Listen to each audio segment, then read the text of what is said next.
Thank you. Good afternoon to everyone. I would like to thank you, the Italian Competition Authority, for inviting our office to talk about the ICN International Competition Network project on working with courts and judges. I don't think I have to talk about the reasons why the ICN decided to have this special project, because I think that the previous speakers have already touched on so many reasons why the cooperation with courts and judges is so important.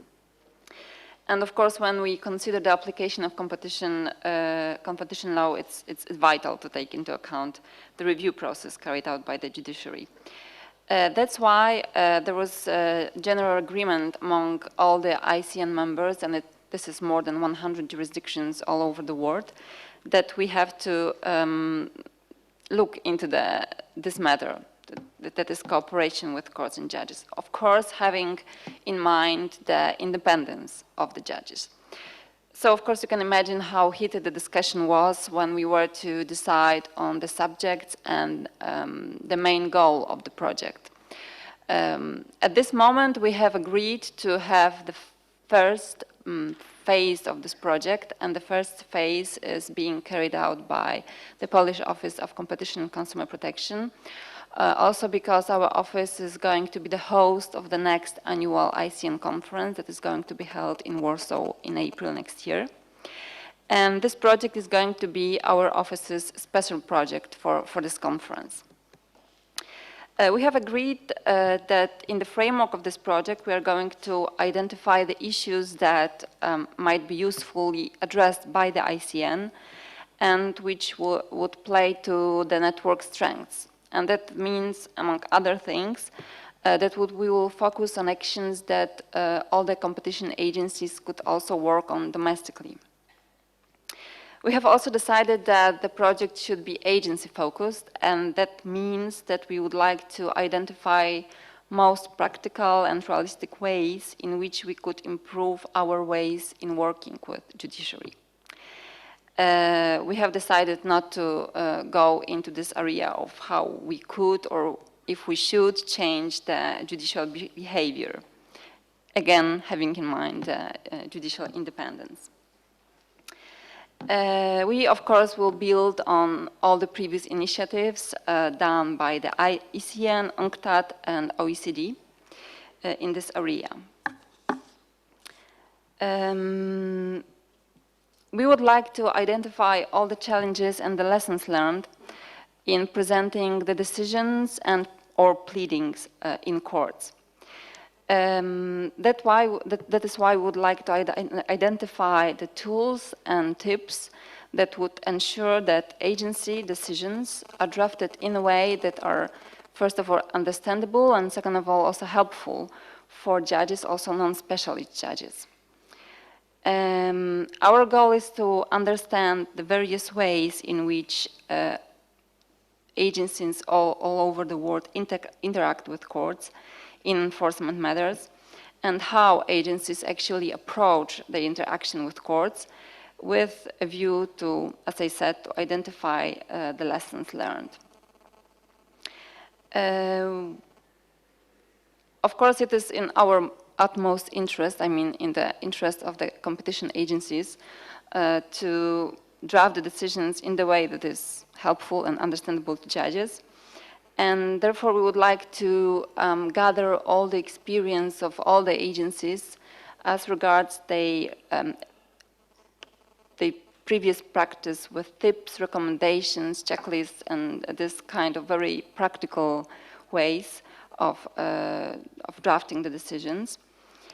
We would also like to share the experience concerning the usefulness of guidelines on the calculation of fines, because this was also one of the problems that some of the agencies have. That is that even though the decisions are being upheld by the courts, the level of fines is decreased. So we would like to help each other and to find the reasons why the level of fines is changed, whether it is caused by the judges not entirely agreeing or understanding the criteria applied by the competition agencies. One of other areas that we would like to touch on is economic analysis and presenting the economic evidence to the judiciary.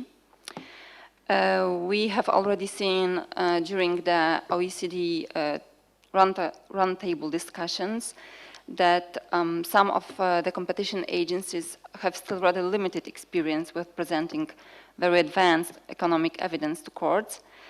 Nevertheless, everybody accepts right now that economics is very important and it should be reflected not only in the enforcement practice, and it's also reflected in the attitudes of courts. Right now, in the first stage of the project that our authority is responsible for, we have drafted a questionnaire that has been sent out to all the members of the ICN. And in this questionnaire, we have touched on three main categories of questions. So first of all, we wanted to ask questions about some general issues. And these issues concern, first of all, the appeal procedure and the scope of the appeal procedure. Then also some statistics regarding appeals. Then the issues that are going to be most important for us and for our project, that is drafting and presenting our decisions in courts. And first of all, use of economic evidence, then the decision drafting techniques.